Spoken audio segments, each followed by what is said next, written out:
Thank you, Tam, for an interesting presentation. I think we're going to have a slightly different take on the renewable energy industry now from Professor Bob Michaels, who is a friend of many of the think tanks associated with this conference, the Texas Public Policy Foundation, the Cato Institute, the Institute for Energy Research, and the National Center for Policy Analysis. He's an expert on deregulation and competition in the electricity and natural gas industries, and has advised state commissions, electric utilities, power markets, natural gas producers, and others on regulatory and antitrust matters. By day, he's a professor of economics at the California State University, Fullerton, and Daniel Hahn, research professor in law and economics there. I'll hand it over to Bob Michaels. I think we've got to get the PowerPoint presentation sorted up. Yeah.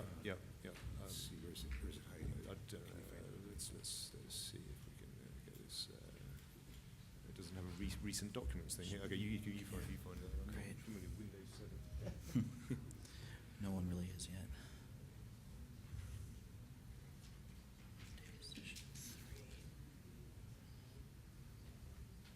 That's not it. Session 1, obviously. There we go. There you are. And thank you. I'm honored to be here. Renewables are the answer. We don't know what the question is. But everybody thinks they're the answer. And so you now have a large number of states in the United States, nations, and you had the government Waxman-Markey bill, the House passed bill a few months ago. They want a national renewable portfolio standard. Renewable portfolio standard will basically set up quotas for the purchase of renewable energy by electric utilities to be mixed in with their power supplies. Carbon restrictions are warranted, quite frankly, on economic grounds. You couldn't pick of a dumber method to deal with pollution issues than a renewable portfolio standard. It is economically inefficient as environmental policy, and it's a very poor way to implement lots of other policies as well. It's now becoming clear that, contrary to some of the things we've recently heard, worldwide renewables policies are just turning into dismal failures almost everywhere. Our real problem is how to kill them. The carbon wolf, if the carbon wolf is at the door, you don't want these. You want to directly control carbon. If it really is there, sad to say, you really do want to tax or you want to cap and trade. You want to attack the emissions directly, and you want to set the concentrations rationally. You don't want to tack on an assortment of renewable requirements to an already fairly comprehensive emissions control system. There's no coordination. You don't pre-specify the technologies you want. And basically, as we're going to see, this is a scheme in which some winning technologies have already been decided on by government, and quite frankly, they don't look like winners. If the wolf isn't really there, there is absolutely no justification for having a national scheme or for having state schemes. Job creation is a fancy word for wasting the workforce. The whole problem the world has is it's got way too many jobs to be done, not too few. And if you want to know where the government's jobs creations are coming from, I just had to sit in on a webinar at the National Renewable Energy Lab, your tax dollars at work, and they showed the algorithm they used to calculate the employment effects. And it turns out that the mathematics of their system is you can't possibly get a decrease in employment if you have more renewables. They always generate more increases in employment. This is about as sensible as you can imagine. They never think about people's electric bills and spending less on other stuff. Is it in industrial policy? There's a worldwide market for these things. There's plenty of technologies being developed. And the bad news is all of these technologies, they're always just over the horizon. They'll be economic and they'll win the whole world over. As far as electricity is concerned and concerns with oil and risk and the rest, there are security issues in energy. I think they're relatively peripheral, and they have nothing to do with renewables. What they have to do with is questions about markets domestically, environmental issues domestically. Independence means one thing. Self-sufficiency is the most overrated virtue in the world. We are well off because we are able to transact with other people for all sorts of goods and services. Being independent, having a windmill in my community, thanks but no thanks. I will take my giant monster utility any day. Let's look at power generation today, just so we get a little bit better flavor for it. The U.S. is a coal-dominated power system. It has been for a long time. It still remains about 50% coal.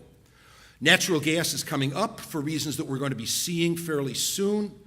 It is up for a lot of reasons, largely connected with developments in the natural gas market and discoveries of natural gas. The nuclear industry, rather remarkably, has kept a constant percentage of American power for the last 20-odd years, despite the lack of any new nuclear plants. It is remarkably operating ever more efficiently, and again, that should tell you some things about the possibilities for future policy. Hydroelectric is there. It's a fringe. It's a boutique type of power. Renewables, as we said before, are about 3% of power. 10 years ago, they were 2%. Let's find out what they are. Renewables basically is a code word for wind, and that's all it's become nowadays. And you should realize, again, 10 years ago, wind was 5% of renewable power. Now it's half. And it is growing basically because it's dependent on government. As for other renewable sources, biomass conversion, wood chips, and the rest, there is actually less power produced with them than there was 10 years ago. As for geothermal power, which is limited to certain regions of the country and is actually not a bad idea if it were only economic, there's less geothermal being produced now than there was 10 years ago. Oh, and solar? Yeah, there's more solar. It is less than 1% of all renewable energy, and the fraction of renewable energy it accounts for is falling. What does wind generation do? You ought to start thinking about what it can't do. Everywhere it is, it exists on subsidies. People are building it to meet renewable portfolio standards. I just had one of my thesis students fairly convincingly showed that the renewable standards are the main driver of wind construction and not so much the economics of it. Wind and solar are intermittent. The capacity factor, 30% if you're lucky, quite a bit less. They need a large utility system to back them up. It is not 100%, contrary to some opponents of wind. We do have fairly serious problems when you get more than 15% or so wind production. We'll talk about those in a couple of minutes. But most of all, the wind blows when you don't need it. California has 2,300 megawatts of wind power in it. During its record high system peaks a couple of years ago, essentially, those come in the middle of the afternoon, and California's wind industry was supplying less than 10% of its capacity most of the time. When you want it, it's not there. Wind requires transmission. Nobody is building transmission nowadays, and that's a rather sad fact. We can go into that elsewhere. It's expensive, it's delayed, the locals don't want it. What does it have? What does wind really do? Let's start looking some places around the world. Denmark's 20% wind power. It's become a fable. It's become a really wonderful fable. Denmark actually gets to consume less than 10% of the wind power that it produces internally, and that's because it produces it at the wrong times or it's otherwise not acceptable for the grid. Denmark happens, the plucky little nation, just happened to get located in the middle of Scandinavia, where you have a massive power system that is dominated by hydro and nuclear. And it's those backups that allow them to generate even near that amount of wind. Oh, they've also got very strong interconnections with a strong German system. And they have the highest electric bills in Europe. Somebody said they're happy with it. Texas, you now are up to 4.9% power from wind. And again, it comes at the wrong hours, can't be stored. But what's really interesting about wind, we were talking about subsidies were mentioned in passing. The subsidies are so great in Texas and the transmission constraints are substantial that the market clearing price for wind is more and more often becoming negative. In other words, it pays the owner of a wind turbine to pay somebody to take their power because the subsidy they get in return exceeds the amount they have to pay. That's what it's coming to. But if you're really looking for the interesting study, and it's only come out in the last few weeks, Colorado's study is fascinating. There's been a big push towards wind in Colorado, and it has come about for whatever political reasons there are in Colorado. And so the Denver area has, however, been, puzzlingly, it's further away from attaining its EPA standards for other pollutants than it ever was before. And the coal plants that have been the baseload around the Denver area have been producing quite a bit less power than before. You're right, they're being replaced by wind. Well, they looked at it, and it turns out that once you get that much wind on the system, you have to start adjusting coal-fired plants' output. And when you do that, you really create havoc with their pollution control systems. In fact, the finding, it's a study by a firm called Bentech Energy, you can find it online, is that Colorado would be better off without the wind at all. There would be fewer pollutants in there with no wind plants and the coal plants simply baseloaded. And the amount of carbon dioxide emissions, by the way, is also adversely affected by the fact that the baseloads have to cycle. So you're seeing it everywhere. You're seeing very bad histories, and you're seeing public relations. California, in case you didn't know, has a renewable portfolio standard, 20% renewables by 2010, supposedly. It was a bill passed in 2002. It turns out that today, thanks to a variety of interesting things like permitting problems, instability of the California regulatory system, transmission issues, and the rest, California gets a smaller percentage of its power today from renewables than it did in 2001. And we, by the way, are supposed to have a 33% renewable standard by 2020, or else our global warming program isn't going to meet its goals. Times are tough. The other renewables, not much to say for them. Biomass works. Biomass is basically just burning dead plants. That, by the way, is a fancy way of saying you're going to be generating some carbon in the process. There's some story that, well, because they get replaced with other plants, that's net zero carbon, take it or leave it. Biomass is good for certain reasons. It's dispatchable. That is, it can be controlled, unlike wind or solar. It does pollute. It's got all of the same problems. It's location specific. You can't move dead leaves very far and burn them profitably.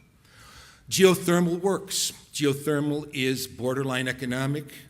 There is a fair amount being developed in places like Nevada, California. It's fairly much died at this point, but it's a very limited peripheral resource, and basically a geothermal plant is just like a large heat pump. Solar is always the Holy Grail, and just like the Holy Grail, it should best be relegated as an artifact of the medieval times of our industry. What's to do? The answers are fairly straightforward. First off, if renewables are good, they better stand on their own. And questions about subsidies and the rest, we can haggle about those later on. Question the whole idea of mandated efficiency. The whole point is that the economic system is generating economic efficiency where it's worth having. The American Gas Association used to have a wonderful line, which my brother almost stole from me in his talk. The future belongs to the efficient. And that's where the world really is going. And you don't get the future belonging to the efficient by giving them handouts, which is a large part of what this business is about. There is a renewable that works. It's out there. Most of you are starting to learn about it slowly. It is natural gas. It is so-called shale gas. It is unconventional gas. It is reachable at today's costs. It's economic. It is safe. Whatever problems there are with it as far as environmental issues, they're provably minor because there's already been so much of it extracted with no problems. And there are centuries of new reserves for those of you who are insecure. Which technologies to have collective support? We always say things, whenever we want intervention in things, we always say, let's let the market decide. Okay, here's my rule. I want the market to decide what the market's going to look like. And that means to get a whole lot of the underbrush out from this industry and see if it really does stand on its feet. So, renewables, they're fun. They're exciting. They sound good. They solve no problems. Renewables are simply not for people who are serious about the production and consumption of electricity. Thanks.